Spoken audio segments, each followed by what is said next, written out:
Hello,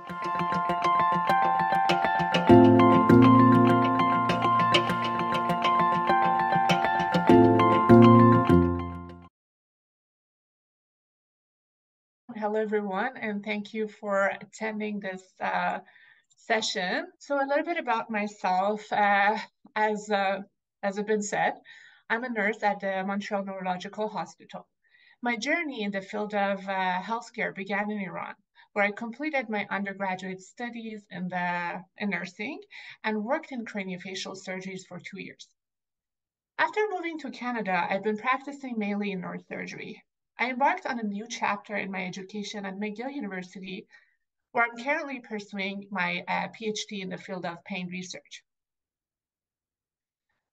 My passion for nursing and my commitment to advancing our understanding of pain motivated me every day in my dual role as clinician and a researcher in training. Together, let us explore the complexity of pain and work towards improving the lives of those who endure it. Pain is something that many ICU patients are experiencing it when they're in the ICU.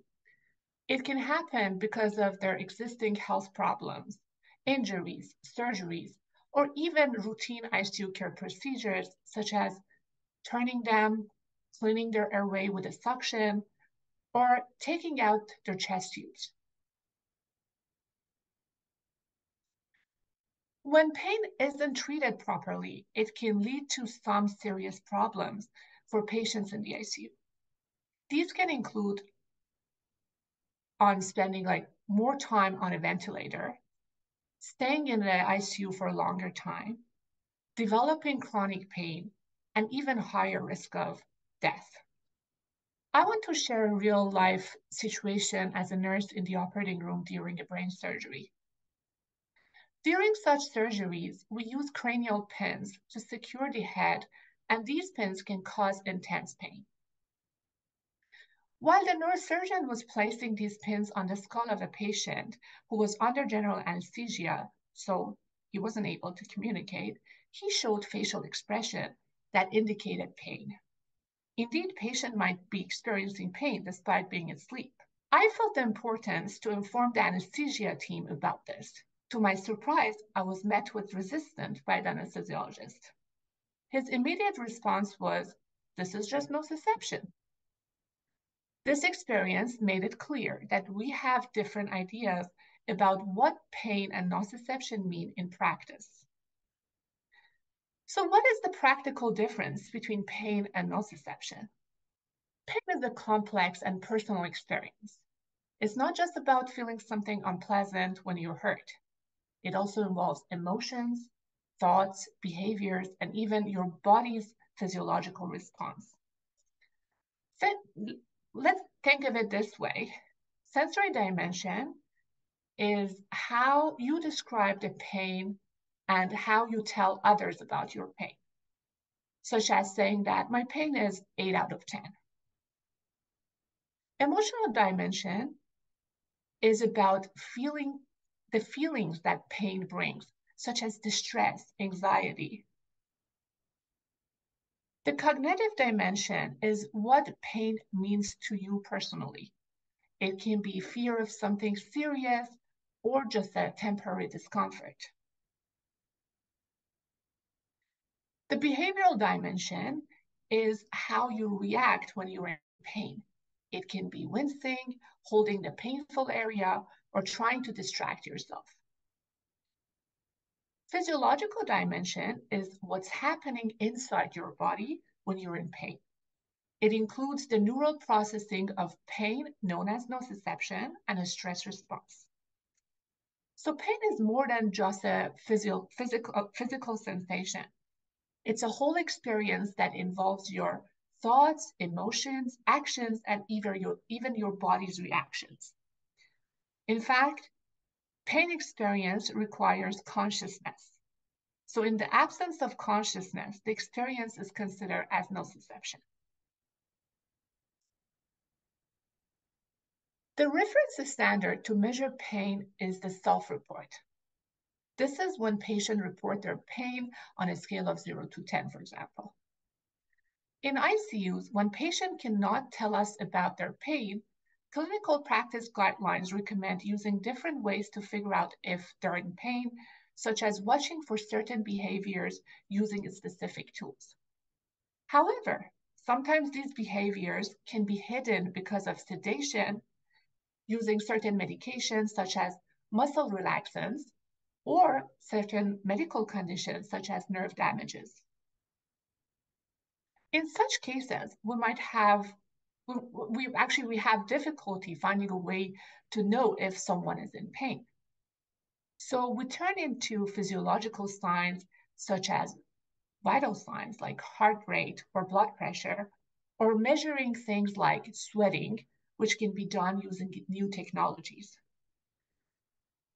These help us to look for signs that might indicate pain when patient cannot tell us themselves.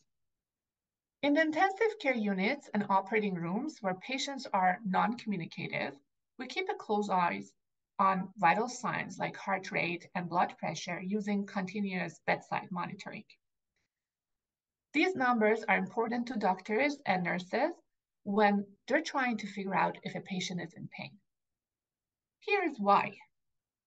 When your body senses pain, it can send signals to your brain, including the part that controls things like your heart rate and blood pressure. This can make your heart beat faster, raise your blood pressure, or make you breathe faster.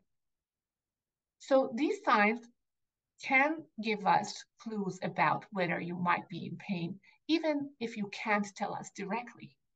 But here's the thing. Even though we might use vital signs for helping us to assess pain, clinical practice guidelines recommend caution. They say that vital signs alone aren't enough to accurately tell if someone is in pain.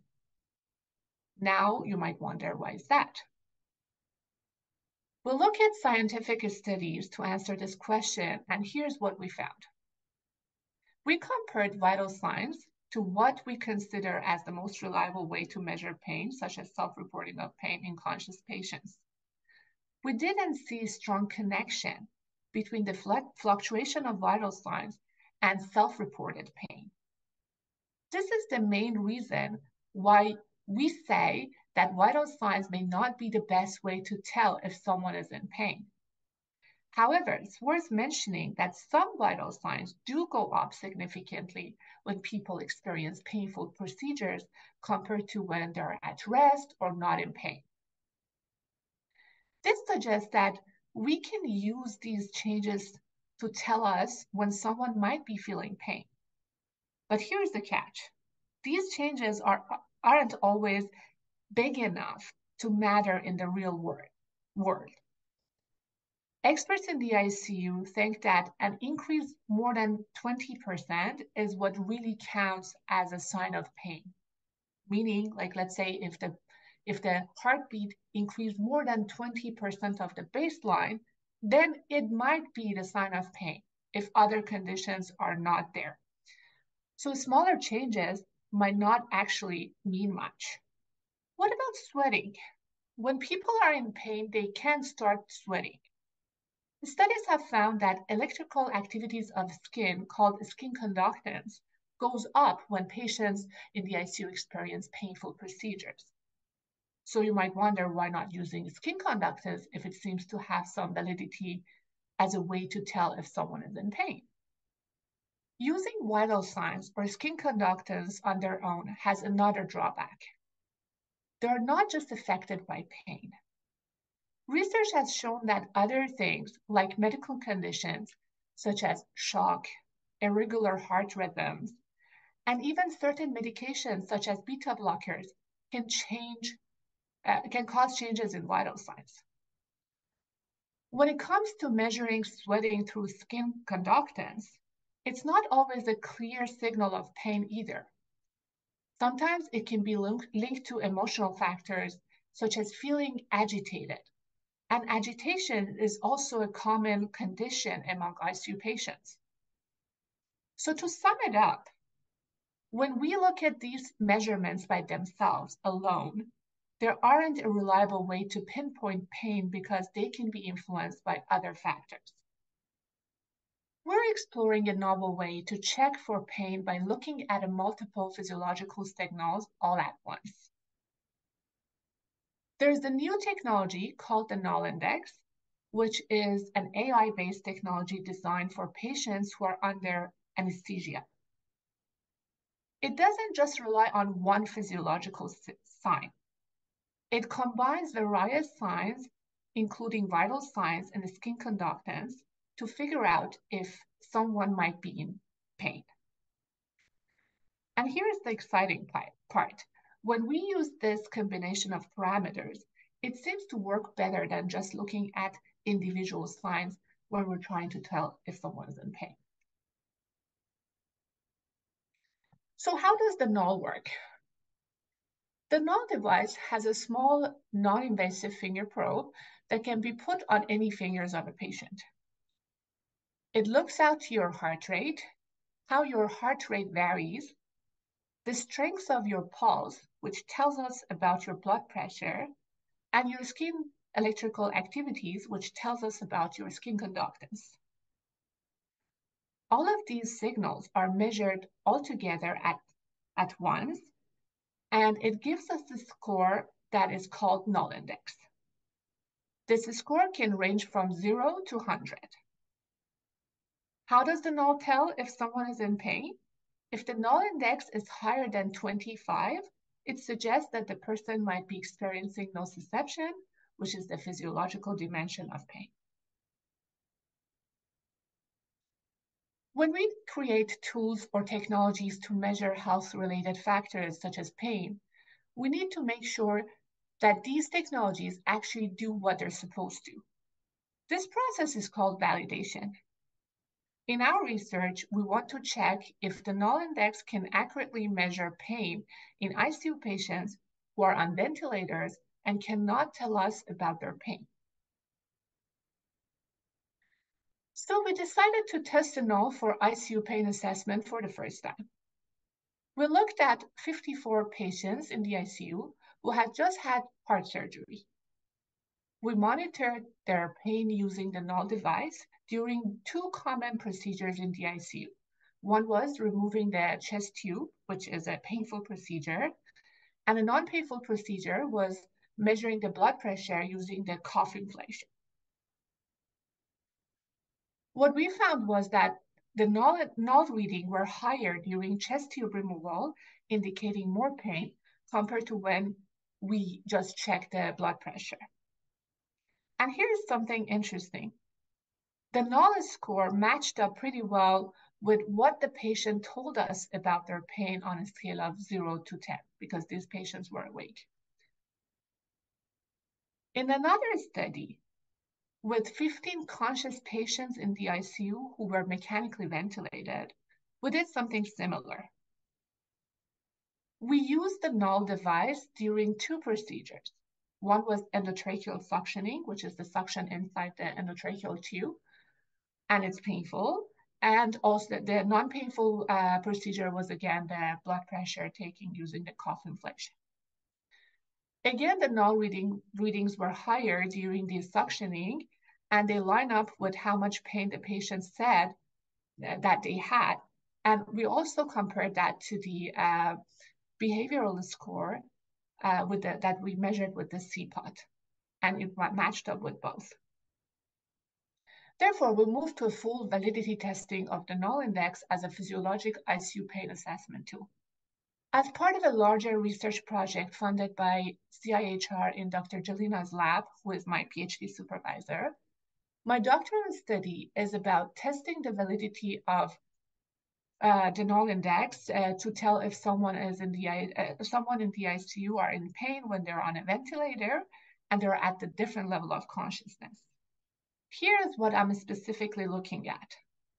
First, to check if Null Index, the Null scores match up with what patients say about their pain and with their behavioral score during suctioning, which is a painful procedure. So just a reminder here, these patients are mechanically ventilated, and as a routine care that they receive in the ICU, they all get suctioning at some point. So for the ones that they're able to speak, they were telling us about that. And for those that they couldn't, and we could measure their behaviors with the CPOT score, we look at the CPOT score.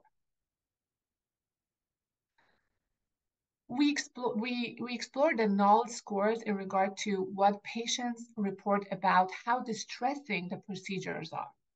This is to understand the relationship between the null and the emotional dimension of pain.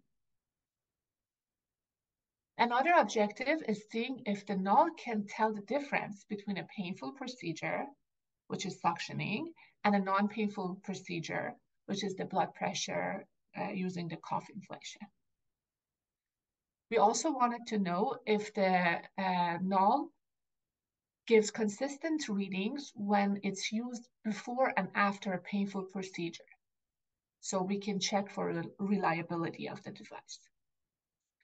We also plan to get input from nurses about whether the null is practical and helpful for assessing pain in the ICU, but I'm not going to go into details about this, and we keep the focus on the validation process. Our aim with this research project is to make a meaningful impact on how we deal with pain in the ICU, whether it is a clinical practice, research, or teaching. If we can find a valid way to measure pain using the null, it would be a big step forward for assessing pain in the ICU for non-communicative patients. We are actually the first team to put the null through various validity tests to check if it's accurate.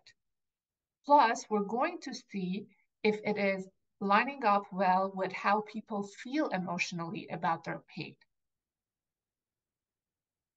If the null index turns out to be a good tool, it could change how we train our healthcare professionals in assessing and managing pain in the ICU. So stay tuned for the results coming out soon. I would like to express my gratitude to my supervisor, Dr. Celine Gelinas, for her guidance and support throughout my doctoral journey. Her expertise, dedication, and mentorship have been invaluable in shaping my research and academic growth. I also extend my appreciation to the member of my thesis committee, Dr. Rishabeh, who is an anesthesiologist that working with the null in the OR, Dr. Martel, Dr. Lavoie, for their valuable insight and constructive feedback to improve this research. Their collective wisdom and encouragement have played a pivotal role in shaping the trajectory of my doctoral studies. I'm truly fortunate to have had the opportunity to present my research to you today, and I thank you all for your attention. I want to also thank all the funding agencies that made this research project possible. Thanks again for your attention.